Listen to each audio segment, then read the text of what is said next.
If only In you knew 1628, what went from down on this very Amsterdam in day the in Dutch history, Republic, right the here, ship on set this stretch sail. of ocean, Its between a route country took it that around believed it owned the Africa, world across and the a Indian coastline that Ocean. didn't even have a name yet. A journey This that would line you are change the looking at world. is not just a trade route. 16,000 It is 16,000 kilometers of open water, and somewhere along it, everything went wrong.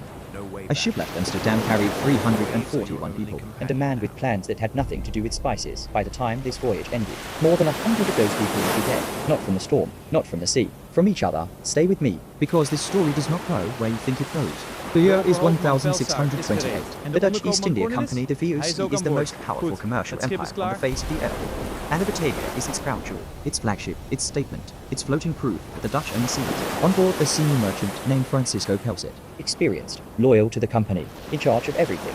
Also he believed, and below him a man named Nightma Cornelis, disgraced back home, accused of heresy. If you are watching this right now, you need to understand something. What happened on those islands over the next 3 months was not a survival story. It was not an accident. It was not chaos. It was a plan, executed by one man, on a coral reef, with no law, no witnesses, and no one coming to stop him. And trust me, you are not ready for what comes next.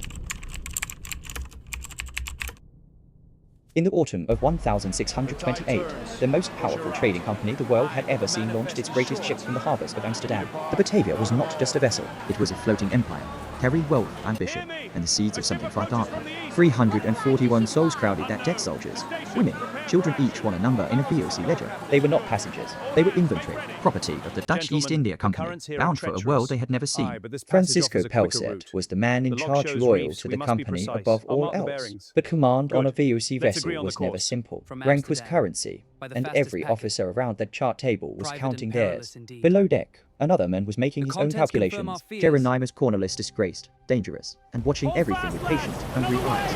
As the Batavia entered the open Indian Ocean, the vastness of the sea swallowed every comfort of themselves they had carried from home.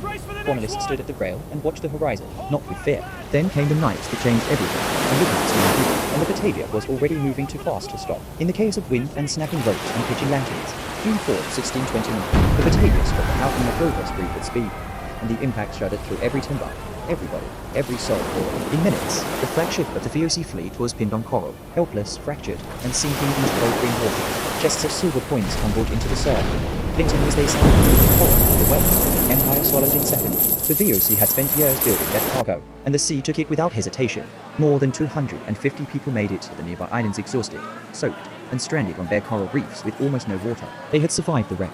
Water was already running low. As barrels were measured and arguments broke out, Cornelis began doing what he did best, talking. He moved through the camp like a calm man in a panic, and every person he spoke to left the conversation slightly more afraid than before. Pelset walked ashore counting coins and counting lives, and made the decision that would haunt this story for 400 years. There was not enough water for everyone, and someone had to go for help. He loaded a longboat with coins, charts, and a handful of men and pushed off across 16,000 kilometers of open ocean toward Batavia. The people he left behind watched him go, and in the silence that followed, Cornelis finally had the one thing he had been waiting for. No one above him. The longboat became a smudge on the horizon, then a memory, then nothing. Just open water and the silence of total abandonment. 250 people on a coral reef. No captain, no law, no rescue coming. Cornelis stepped forward not with a weapon, but with words. He was persuasive, composed, and absolutely certain of what he intended to do. He did not seize power with force. He borrowed it, charm by charm, fear by fear. In quiet corners, away from the main camp, he gathered the men he wanted, the ambitious, the desperate, the ones who had nothing to go back to. He whispered plans and made promises. Then he addressed the full camp, pointing at the water barrels, at the women, at the children, and turned scarcity into a philosophy of elimination. There was not enough for everyone, he said. Some people would have to go. At night, small groups were lured away from camp with promises of safety, a better island, more water, places just for them. They followed willingly, because they trusted. And trust on those islands had become the most lethal thing a person could carry. What happened next was not chaos. It was organized. Men, women, and children were ambushed and killed with a cold efficiency that shocked even those carrying it out. Cornelis did not call it murder. He called it arithmetic.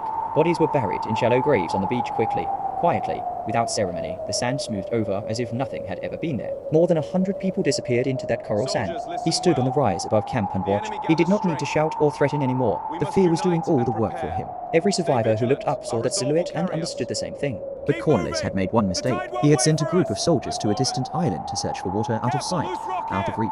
Their leader was a man named Hayes, practical, stubborn, and entirely unimpressed by other people's authority. Hayes and his men found fresh water, a spring, BK-Untold, running between the rocks of West Wallaby Island. They had been given a gift, and when word reached them of what Cornwallis was doing back on Beacon Island, Hayes climbed to the highest point and looked out across the reef chain camps on every island, channels between them, attack routes visible from above. He had no maps, no weapons, no orders from above, so he drew his own routes from salvaged planks, barrel sails, and whatever the sea had washed ashore. Hayes built walls, dug pits, and shot in every piece of metal he could find. Survivors who had managed to flee Cornwallis's camp began arriving at Hayes' island, women, children, the wounded, and Hayes took every one of them in. Behind those rough barricades, something remarkable was happening. A community was choosing deliberately to protect the people power had decided were expendable. When Cornwallis learned that Hayes had brought on, had walls, and had survivors, he understood the threat immediately and began assembling a war party. He drew lines in the sand and assigned men to positions. They came at night, moving between islands by torch, shadow raiding parties armed and hunted. The streams carried them by wind and surf. Cornwallis was no longer hiding what he was. He had become a warlord and probably. When the mutineers reached Hayes' island, they found something they had not expected. Men who were ready, armed with nails and sticks, and considerable armor. Behind the barricades, the protected survivors sat in silence, children held close, breath slow, listening to the sea reclaim its noise after the violence. Hayes walked the perimeter and checked every post, because he understood that the next attack was not a question of if, only when. Weeks became months on those islands. Tents rotted, nails rusted, faces grew hollow, and still no rescue ship appeared on the horizon. Meanwhile, Pelset was rowing 33 days across open ocean in a night to Longboat, salt in his eyes and ledgers wrapped in oil. He made it to Batavia, but what he found when he arrived was not sympathy. It was paperwork, process. He argued and pushed through the colonial bureaucracy until a rescue ship was authorized not out of compassion, but out of commercial necessity. The VOC wanted its coins recovered from the reef. The rescue ship Sardar was loaded with soldiers, muskets, and rowed from Pelset set sail back across the Indian Ocean toward the islands. He had been gone for 3 months. September 17, 1629, the Sardar navigated the reef chain in late afternoon light, after spending shore of the signs of land, or of something worse. The islands were quiet, really quiet, the kind of quiet that settles over a place after something has happened that cannot be undone. The rescue party came ashore and walked into a landscape of burnt shelters, overturned tents, and evidence of violence scattered across the sand like debris. They had arrived expecting survivors. They found a crime scene. Pelset walked into a clearing and stopped. Row after row of shallow mounds in the sand, each one a person he had left behind when he sailed away. He put his hand over his mouth and stood there in the flat afternoon light. The arrests were swift. Cornwallis's men were bound with rope and marched to the beach.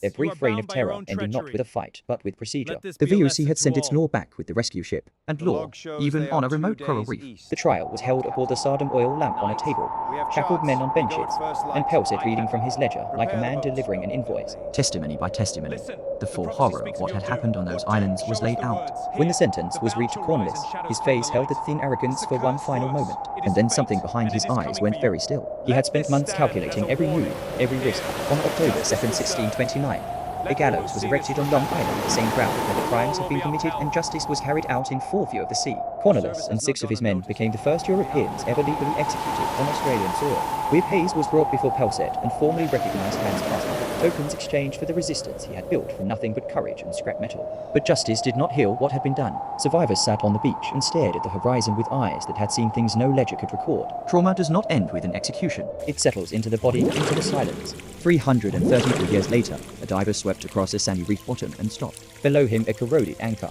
scattered coins, in the silence of centuries. The Batavia had been lying there all along, patient, undisturbed. A single coin, still stamped with a VOC insignia, half buried in coral sediment, evidence that this was not legend. This was real. This happened here. On the beach above, archaeologists worked in numbered creeds, brushing sand from pottery shards with the same careful hands used to handle the living. History does not announce itself. It waits in the ground, fragment by fragment. In a European archive, the original court records still exist, names, sentences, confessions sealed in wax and preserved in darkness for 400 years. The VOC wrote everything down, because the company understood that power without documentation is just violent theft. The pottery fragments small, stained, dark at the edges, held in gloved hands under a cataloguing light. It belonged to someone. It survived when they did not. That is what archaeology really is, not the recovery of objects. Today, the Houtman of Rojas Island sit in silence under a purple sky, just breathing water and wind, as indifferent as they were in 1629. The Batavia asked a question that has never been fully answered. How thin is the line between order and savagery? And who are you when no one is watching?